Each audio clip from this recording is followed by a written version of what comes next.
Welcome everybody to Extreme Off-Road Silly Builds, and today we're dealing with a 1966 Ford F-100 flare-side Abarth racing trophy truck. Now this has an 850 horsepower, 690 pounds-feet of torque, 7.5 litre V8 engine, and the car itself weighs 5,318 pounds. It's got all-wheel drive, off-road suspension and off-road tyres, and it can do 0 to 60 in 2.928 seconds, 0 to 100 in 7.956 seconds, and it can go into a top speed of 175 miles an hour.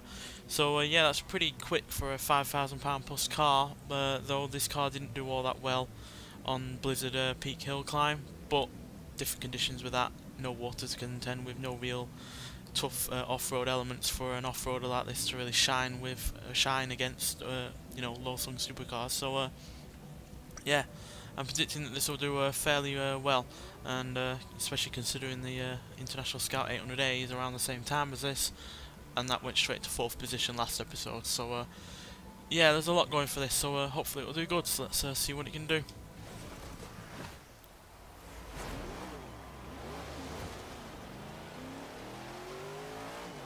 Bit of a slow start, but it picks up in no time at all.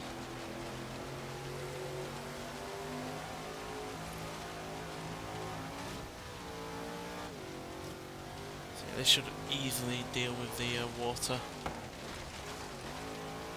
Should have no problems on that kind of element, but everything else I'm not too sure. It is quite old, it's quite heavy, really rather tall. So I'm just hoping that it don't get bounced around by the bumps and the jumps and become uncontrollable like other cars have done.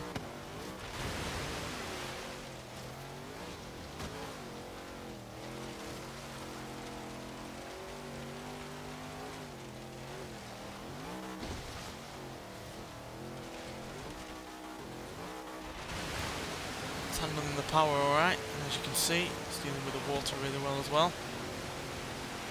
Yeah, that's excellent.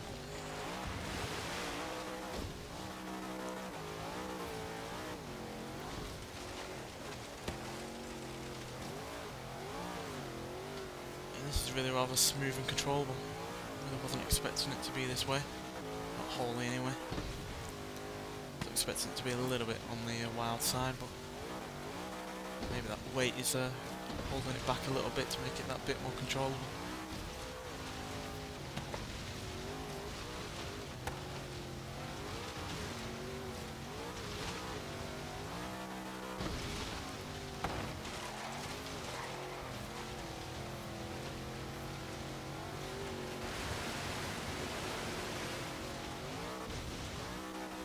Absolutely ploughs through the water, no problems whatsoever with that.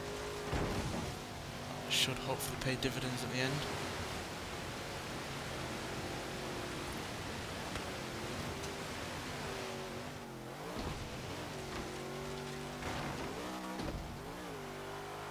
So yeah, by no means the quickest time that we've had at 2 minutes 8 seconds .829, but it was by far one of the smoothest and quite frankly easiest cars we've had on this series. So yeah, that puts it ahead of the likes of, let's find out, the Lamborghini Centenario, the Ford Bronco, which is a car around from this time, the Ferrari 166 MM, the Land Rover Defender 90, the Talbot Sunbeam Lotus, and the Abarth Fiat 131. So yeah, that's really rather good. Like I said, it was easily controllable.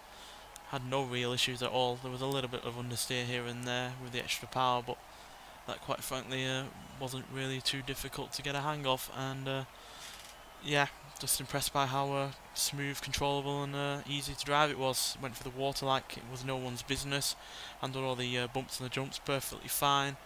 Acceleration wasn't the best because that's why it's just a little slower, but it was decent, and yeah, handled the power alright, and weirdly the time that it's set here is just under half a second slower than the time it's set on Blizzard Peak Hill Climb, so it's consistent to say the least, though obviously that course is a lot easier to handle no matter what car you've got. But yeah, that's just an impressive time for a car of that weight, of that age, and quite frankly not having all that much power compared to its rivals. So yeah, really rather impressed. Anyway, thanks for watching, and I'll see you in the next one. Bye.